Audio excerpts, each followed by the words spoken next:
D'abord, c'est le moment d'ouvrir notre fenêtre sur l'étranger. Oui Maya, et on part au Sénégal où nous attend notre correspondant Nicolas Bertrand et on va s'appuyer sur un constat. Ils étaient plus de 20 000 étudiants africains en Ukraine au moment du déclenchement de la guerre, donc la plupart elle a pu fuir, mais une poignée d'entre eux est encore bloquée sur place dans une situation qu'on imagine désespérée et ils lancent un appel à l'aide. Alors Nicolas Bertrand, vous avez pu parler à certains d'entre eux, toujours bloqués en Ukraine, c'est ça? Bonjour Nicolas.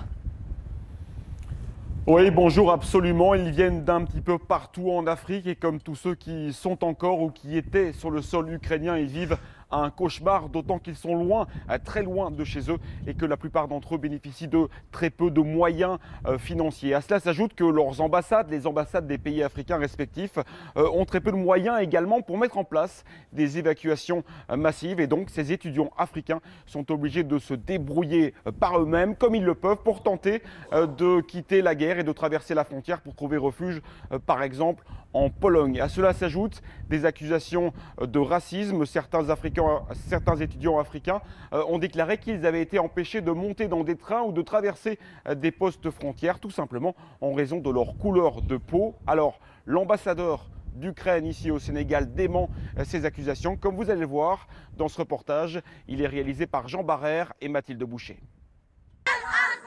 Prise au piège d'une guerre qui n'est pas la leur, loin de chez eux. Laissez-nous rentrer chez nous, laissez-nous rentrer. Pendant près de 2 semaines, ces étudiants d'origine africaine sont restés bloqués dans la ville de Soumy en Ukraine. La plupart ont finalement pu être évacués dans la semaine. Mais à Kherson, au sud du pays, certains sont encore réfugiés dans un sous-sol, alors que la ville est désormais aux mains des Russes. Ils sont nigérians, ghanéens, congolais ou encore sénégalais et appellent à l'aide via les réseaux sociaux. Nous sommes traumatisés, nous sommes stressés. On ne peut plus rester ici. C'est pas une vie, ça. On ne peut plus rester ici. Nous sommes à bout, en fait. On ne dort pas, on ne mange pas, les magasins sont vides. Parmi eux, Mamadou Diambang, un étudiant sénégalais en électromécanique qui a accepté de nous parler. Voilà, on est là dans une situation vraiment compliquée. Et voilà, nous voulons sortir ici. On a tenté par tous les moyens, on n'a pas pu sortir. Donc on est là. C'est de l'inquiétude totale. Voilà, on attend. Il y avait près de 23 000 étudiants africains en Ukraine au moment où la guerre a éclaté. La plupart ont pu fuir vers l'Union européenne ou ont été rapatriés dans leurs pays respectifs. Durant cette fuite, certains disent avoir été victimes de discrimination, voire de racisme aux postes frontières. Les étrangers africains, nous avons des problèmes pour passer. On privilège, c'est normal qu'on privilège les femmes et les enfants, mais les hommes, nous restons du matin au soir. On passe la nuit sous la fraîcheur. En Afrique, les accusations de racisme ont été particulièrement relayées. À l'ambassade d'Ukraine au Sénégal, on se défend de tels comportements.